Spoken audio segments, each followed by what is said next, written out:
میں نے حدیث پاک آپ کی خدمت میں تلاوت کی ہے۔ رسول اللہ صلی اللہ علیہ وسلم نے فرمایا المرء مع من احبہ، آدمی اسی کے ساتھ ہوگا کہ جس کے ساتھ دنیا میں محبت کرتا ہے۔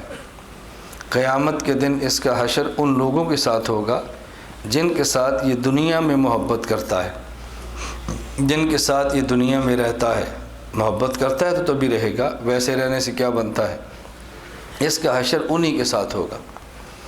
حدیث پاک میں ہے جب رسول اللہ صلی اللہ علیہ وسلم نے یہ بات فرمائی کہ المرء مع من احبہ، اس کا پس منظر کیا ہے؟ ایک صحابی نے پوچھا کہ یا رسول اللہ متی الساعۃ، اللہ کے نبی متی الساعۃ، قیامت کب آئے گی؟ آپ نے فرمایا کہ ما اعددت للساعۃ، تو نے قیامت کی تیاری کیا کی ہے؟ آج بھی لوگ پوچھتے ہیں نا عیسیٰ علیہ السلام کب آئیں گے، حضرت مہدی کب آئیں گے، یہ دجال کا فتنہ کب ہوگا، چسکے لینے کے لیے پوچھتے ہیں۔ تو رسول اللہ صلی اللہ علیہ وسلم نے پوچھا ما اعددت للساعۃ، یہ پوچھتا ہے قیامت کب آئے گی، مگر یہ بتا تو نے قیامت کی تیاری کیا کی ہے؟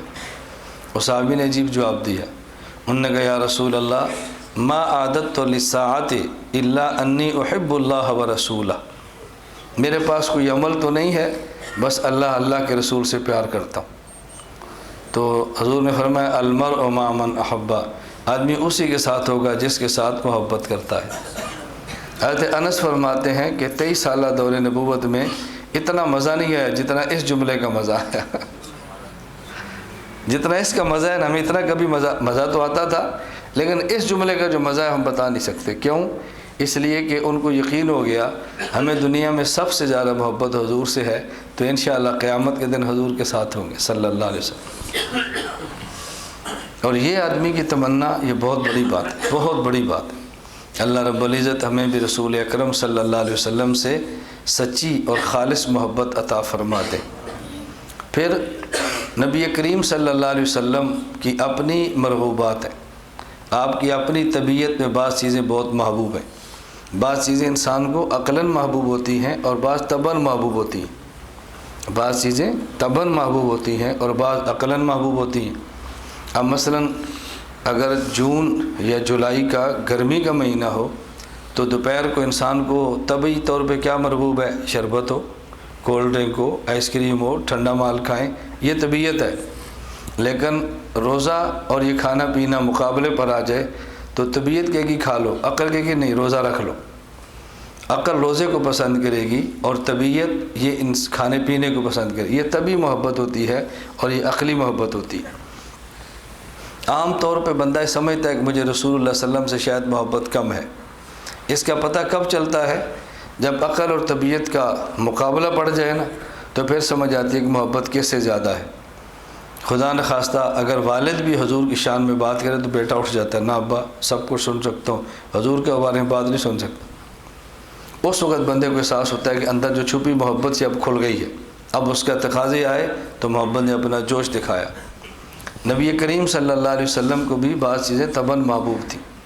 حدیث پاک میں ہے آپ صلی اللہ علیہ وسلم فرمایا حبب الیہ من دنیاکم ثلاث، مجھے تمہاری جو دنیا ہے اس میں 3 چیزیں بہت پسند ہیں، الطیب والنساء وجعلت قرۃ عینی فی الصلاۃ۔ یہ 3 لفظ بڑے سمجھنے والے ہیں۔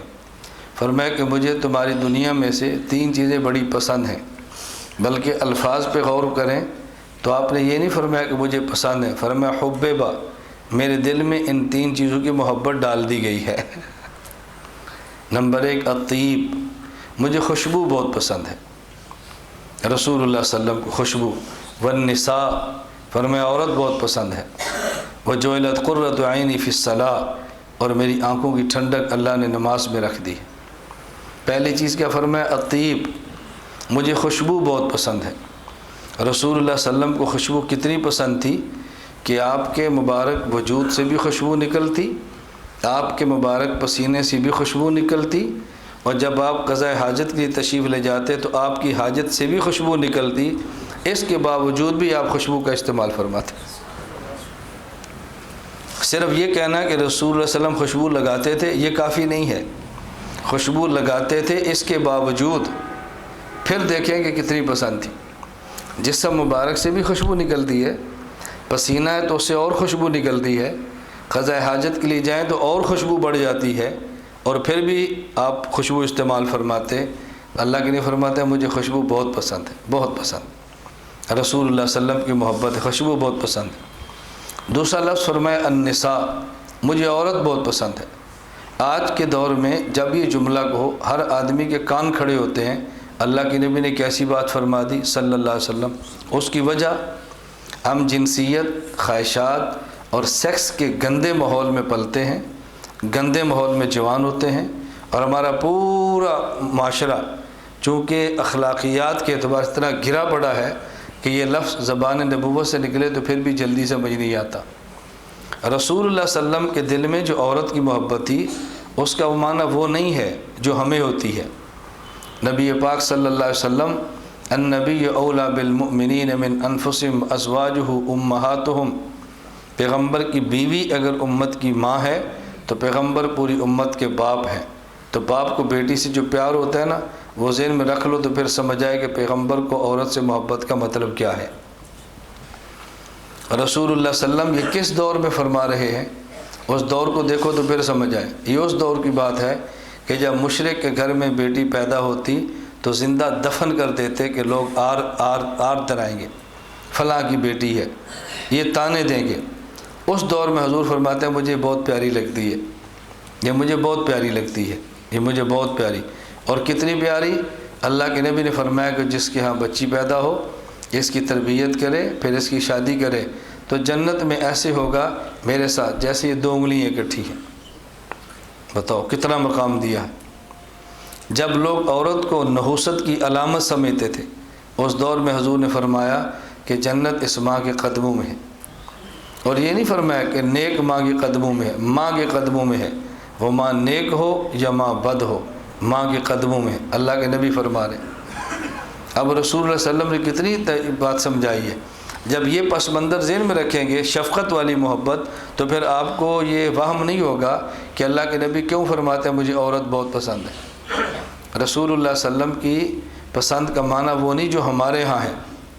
اگر یہ معنی ہوتا تو بندے کی سمجھ سے بالا ہے کہ رسول اکرم صلی اللہ علیہ وسلم کی جب جوانی 25 سال کی ہے تو بیوی آپ کے گھر میں 40 سال کی آئی ہے، آپ کے گھر میں بیوی 40 سال کی، بیوہ عورت سے نکاح ہو رہے ہیں، مطلقہ عورت سے نکاح ہو رہے ہیں، بچوں کی ماں سے نکاح ہو رہے ہیں، یہ نبی پاک صلی اللہ علیہ وسلم تو کیسے نکاح کرتے اگر معنی وہ ہوتا جو ہم سمجھتے۔ پھر رسول اللہ صلی اللہ علیہ وسلم کے بارے میں لوگ سمجھتے ہیں کہ آپ نے بڑی عمر میں امی عائشہ سے نکاح کی جن کی عمر بہت تھوڑی ہے۔ اگر اس کی وجہ یہی ہوتی کہ تھوڑی عمر ہے تو جب اللہ کے نبی صلی اللہ علیہ وسلم کائنات کے سردار تو ویسے ہی تھے، مدینہ منورہ میں حکومت بن گئی تو پیغمبر صلی اللہ علیہ وسلم کی حکومت کتنی دور تک پھیلی ہے۔ اس دور میں کیا کمی تھی باندیوں کی، کیا کمی تھی عورتوں کی؟ اللہ کے نبی اشارہ فرما دیتے تو حضور کے جانثار ہر آدمی اپنی بیٹی لے کر حاضر ہو جاتا، لیکن حضور کیا محبت کا معنی وہ نہیں جو ہم سمجھیں۔ اس لیے میں وضاحت کروں، پس منظر ذہن میں رکھو۔ اور جب نماز کی باری آئی تو آپ نے فرمایا وَجُعِلَتْ قُرَّةُ عَيْنِي فِي الصَّلَاةِ، میری آنکھوں کی ٹھنڈک اللہ نے نماز کے اندر رکھ دی ہے، مجھے نماز سے سکون ملتا ہے۔ آپ سفر میں جا رہے تھے، حضرت بلال رضی اللہ تعالیٰ عنہ اذان دینے لگے، فرمایا تو دیر ٹھہر جاؤ، ذرا ٹھنڈا ہونے دو، ٹھہر جاؤ۔ پھر دینے لگے، فرمایا ٹھنڈا، تھوڑی ٹھنڈی کرو، ظہر کی نماز ابرد ٹھنڈا کرو۔ اور حدیث پاک میں ہے کہ جب رسول اللہ صلی اللہ علیہ وسلم بلال کو فرماتے نا اذان دو، تو آپ یہ فرمایا کرتے تھے کہ ہمیں اذان دے کر راحت پہنچاؤ، اذان دے کر ہمیں راحت پہنچاؤ۔ اذان سے رسول صلی اللہ علیہ وسلم کو راحت ملتی تھی۔ تو نبی کریم صلی اللہ علیہ وسلم نے فرمایا کہ مجھے 3 چیزیں ہر ایک کی پسند ہے، مجھے 3 چیزیں بہت پسند ہیں۔ نمبر 1 الطیب، خوشبو، نمبر 2 والنساء، عورت، نمبر 3 جعلت قرۃ عینی فی الصلاۃ، نماز جو حضور پاک صلی اللہ علیہ وسلم کی آنکھوں کی ٹھنڈک ہے۔